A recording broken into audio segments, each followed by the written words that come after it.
اعوذ باللہ من الشیطان اللعین الرجیم بسم اللہ الرحمن الرحیم الحمد للہ الذی ہدانا لہذا وما كنا لنہتدی لولا ان ہدانا اللہ۔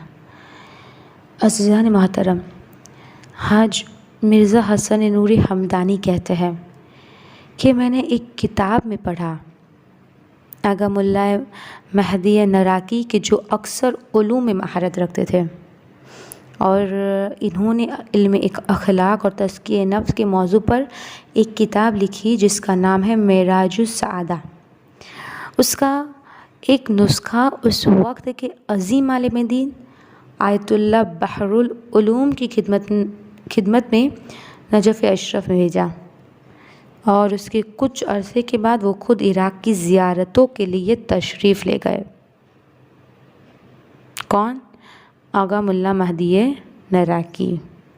وہ خود عراق کی زیارتوں کے لیے تشریف لے گئے اور نجف اشرف میں انہوں نے قیام کیا۔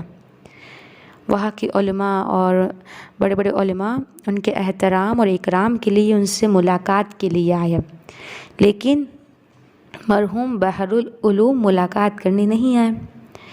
تو کچھ دنوں کے بعد خود آغا نراکی مرحوم بحر العلوم سے ملنے گئے، لیکن انہوں نے آغا نراکی پر کوئی خاص توجہ نہیں دی۔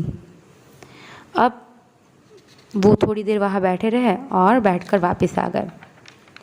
کچھ دنوں کے بعد وہ پھر سے ان سے ملاقات کرنے گئے، اور اس بار بھی آغا بحر العلوم نے ان پر کوئی خاص توجہ نہیں دی۔ کچھ دنوں کے بعد وہ پھر بغیر یہ خیال کیے ہوئے کہ 2 بار ان کی خدمت میں جا چکا ہوں، لیکن انہوں نے کوئی توجہ نہیں دی۔ عزیزان محترم، اگر ہم لوگ ہوتے تو ہم کیا کرتے؟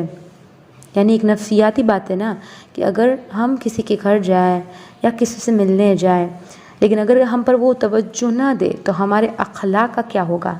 ہم ان سے کیسا بیہیویئر کریں گے، یعنی کیسا ہم ان سے اخلاق سے پیش آئیں گے؟ ایک بار اگر چلو انہوں نے اچھے سے بات نہیں کی، اب اگر سیکنڈ ٹائم جائے اور تب بھی وہ اچھے سے بات نہ کرے تو ہم کیا کہیں گے؟ دیکھو یہ تو کتنی گھمنڈی ہے، یعنی ٹھیک طرح سے بات بھی نہیں کرتی ہے نا، ان سے کیا ملنا۔ لیکن بہرحال جب وہ تیسری بار آغا بحر العلوم کی خدمت میں ملاقات کے لیے گئے، اس بار جیسے ہی وہ آغا بحر العلوم کے در پر پہنچے نا تو اندر آنے کی اجازت طلب کی۔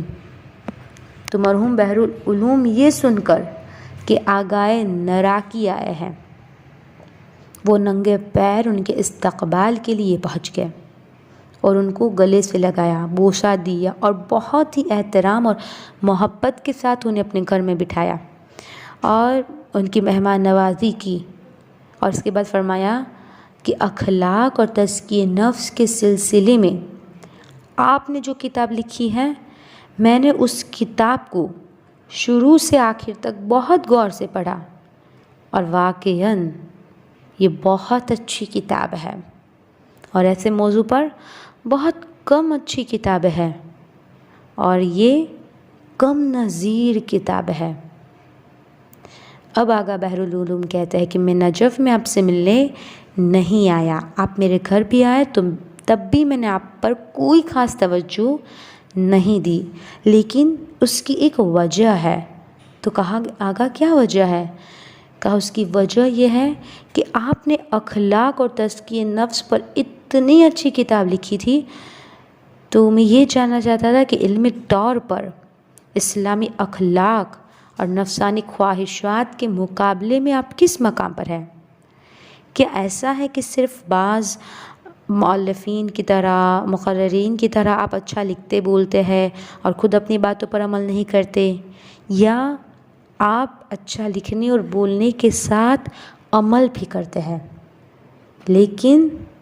لیکن اب میرے لیے یہ واضح ہو گیا ہے کہ آپ تزکیہ نفس کے بلند مرتبے پر فائز ہیں، بلکہ اب آغا بحر العلوم کہتے ہیں کہ بلکہ آپ خود ایسی کتاب اخلاق ہے جو دوسروں کے اخلاق کی ہدایت کرتی ہے۔ یعنی عزیزان محترم، اس درس میں ہمیں یہ پیغام ملا کہ ہمیں اپنے اخلاق کو بہتر سے بہتر کرنا ہے، چاہے سامنے والا ہمارے ساتھ لاکھ برا بھی کر لینا، لیکن ہمیں ان کے ساتھ برا نہیں کرنا۔